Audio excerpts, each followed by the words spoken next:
रोज कटहर चुराव थी रोज। आज देखा थी कटहर कैसे चुरावे नी। आज जो हमारी कटहरे के नीचे कोई आगल ना तो पकड़ के पटाकी देव। ओ एक बात है, पर ऐसे हम बैठला तक है अबे करिया। हम कहीं छिप जात हई, दवा पे चढ़ जी कटहर के पीछे बैठ जाई, केहू के पता भी ना चली।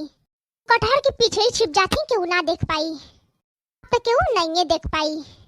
तब भर से हमारा कटहर चोरी होत हवे। रोज केहू को सब्जी घटल आई, केहू को दाल घटल आई, केहू कुछ घटल आई, केहू कुछ घटल आई, तो सबके कटहरे चोरी करे के आ। अब में ऐसन केहू ना होई जे हमारा कटहर तोड़ के लेके गइल ना होई। दखिना के छोड़ा के सब कटहर चुरा के लेके गइल ह। अब में एगो लड़के दखिनाई ठीक हई, चोरो सामान चुरावे नहीं, माई के लेके जानी उ। दखिनाई तू खास देलू, अबे कोई होई त जाने जाई। लिए खसनी है कि खसला पकड़ होई तब बोली देई, आ केहू ना बोली तो समझला कि केहू ना है। अरे अच्छा भइल ललका दखिनहा भी आ गई नी। तनी और नजदीक आवा तो कहीं इनसे कि तनी इयो लोग पेड़वा पे बैठ जा लोगन। ले जने छिप के देखे के ना तो पता चल जाई कि के कटहर चुरावत है। का जी कुछ भी हो जाए, आज हम बड़के कटहर लेब। हम कच्चा कच्चा कटहर लेके जात हई घरे, आज हम बड़का कटहर लेब। रे ई को का बतियावत हई?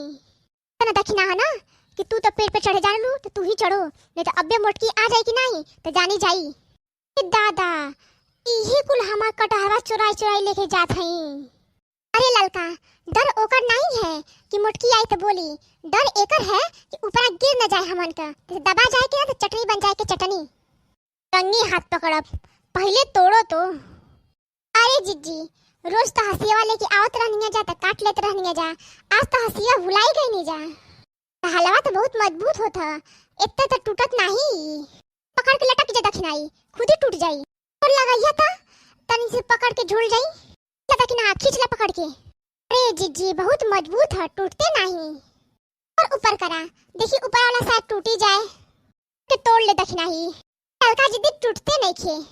हल्का जीजी तनी पीछो देखला, मोटकी आवत नहीं खे। नहीं नहीं तोड़ो तोड़ो, मोटकी ना आई, मोटकी से एकदम निश्चिंत रहो।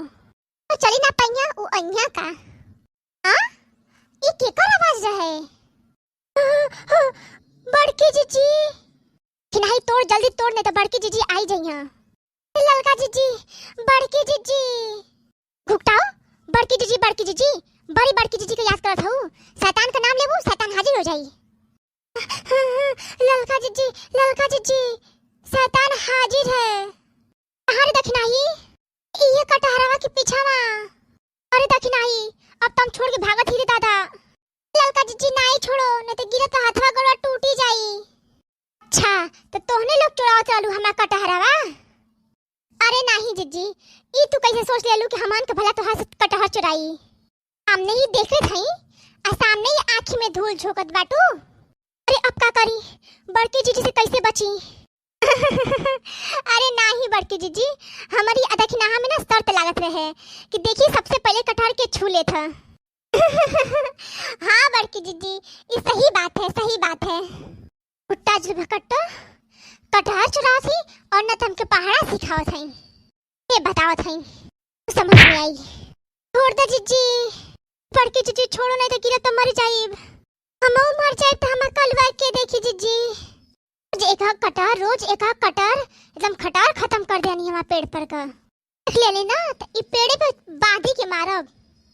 अरे जीजी ई ललका जीजी कहले रानी कटहर चुरावे के ता हमके काहे कहत हूँ? अपने कहत आलू के मैं कलवा के कटहर बहुत पसंद लागेला, चल चुरा लिया जा। ई कह इन्ने आ ऊ कहे उन्ने। ई सही बोलत है जीजी, अम्मा कह रही कि जाओ चुरा लियाओ। ई कह रहे हो चुरा लियावे के? बड़े जन कहले रानी जीजी चुरा लियावे के। ई का होता? पन में तो बहुत खेल खेले रहे, लेकिन ई कटहर कटहर कौन खेल होला? वह बड़ी मौके पर आ गए। ई बताओ लड़का से कहे रहो जाओ कटहर तोड़ लाओ। हम काहे कहीं कटहर तोड़े के? झूठ नहीं बोलो, ये पूछे रहे कि कटहलवा बहुत फड़ा है तो बोले कि अरे कटहलवा ई तुम सबका भी है। तो एमन कौन सी बड़ी बड़ी बात है? केहू कभी लड़का बच्चा है तो लोग कह देते कि अरे तो हमारी लड़का बच्चा है, तो का करी लेके चले जाए लड़का बच्चा केहू के? हम भी कह दिए तो अरे कटहरवा समझा कि तुम का ही है। रहे ना बड़े जाने, चाहे जैसे कहे रहे तो हम चलिए आए तोड़े। हाँ चलो घरे, अब हम तुमको ही बतावत है। अरे तो एमन हमार अरे तो इसमें हमार कौन गलती है?